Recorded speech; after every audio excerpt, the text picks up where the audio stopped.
Hello, everyone. Welcome to the Browse News broadcast. According to a report by JJ Press, Iran's Supreme Leader Khamenei issued a formal statement on July 11 declaring his commitment to seeking revenge against the United States and Israel. This development follows the death of his father, the former Supreme Leader Ali Khamenei, who was killed in a joint U.S.-Israeli attack in late February. The announcement comes shortly after the conclusion of the funeral proceedings for the former leader, which took place in Tehran starting July 4th. Ali Khamenei was buried on the early morning of July 10th in Mashhad, a sacred city in northeastern Iran. Following the completion of these memorial events, Khamenei broke his silence regarding the martyrdom of his father and others killed in the same attack, emphasizing that the state would pursue retaliation. The international community continues to watch the region closely for any potential escalation following these remarks. According to an NBC News report, a terrifying incident occurred on a Malta air flight from Thessaloniki, Greece to Memmingen, Germany, when a passenger window dislodged shortly after takeoff.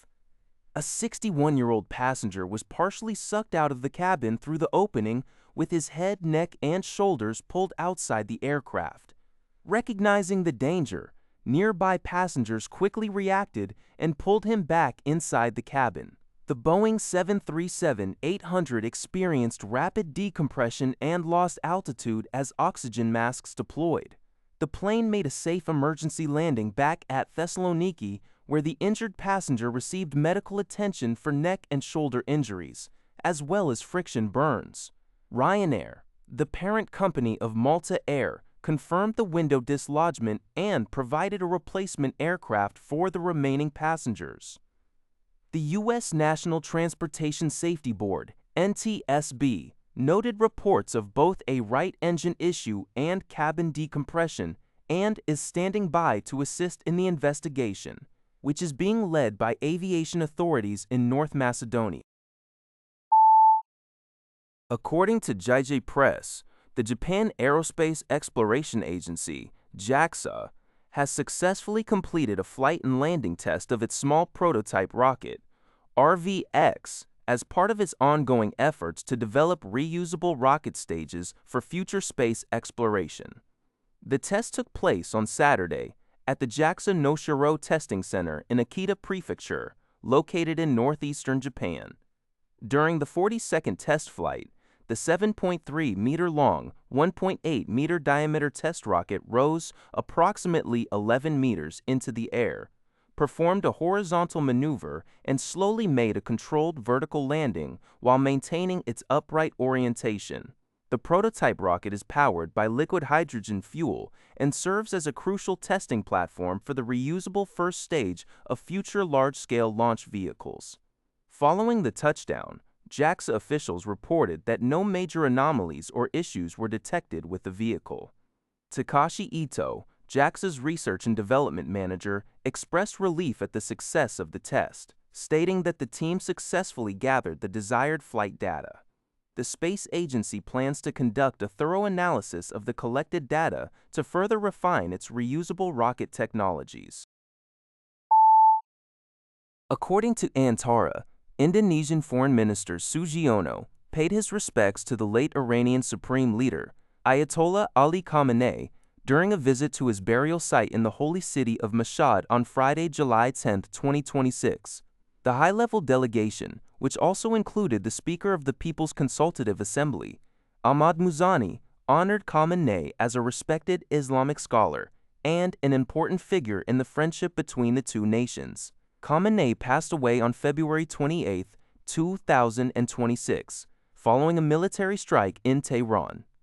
On the sidelines of the tribute, Foreign Minister Sugiono held a bilateral meeting with Iranian Foreign Minister Saeed Abbas Araghchi. The two officials discussed pressing regional and global developments, emphasizing the essential role of dialogue, diplomacy, and respect for national sovereignty and international law in resolving active conflicts. Additionally, Both sides reaffirmed their shared commitment to expanding practical cooperation across various priority sectors to further strengthen relations between Indonesia and Iran. According to a report by Lanhe Zhaobao, Russia, the world's second-largest diesel exporter, has banned diesel exports, triggering a massive shockwave across global energy markets. This decision has significantly worsened fuel supplies and driven up prices worldwide, with U.S. ultra-low-sulfur diesel futures surging by 11% and European low-sulfur diesel futures reaching historic highs. Even though the U.S. and many European nations had already stopped purchasing Russian diesel, they remain highly vulnerable to the fallout due to the interconnected nature of the global oil market.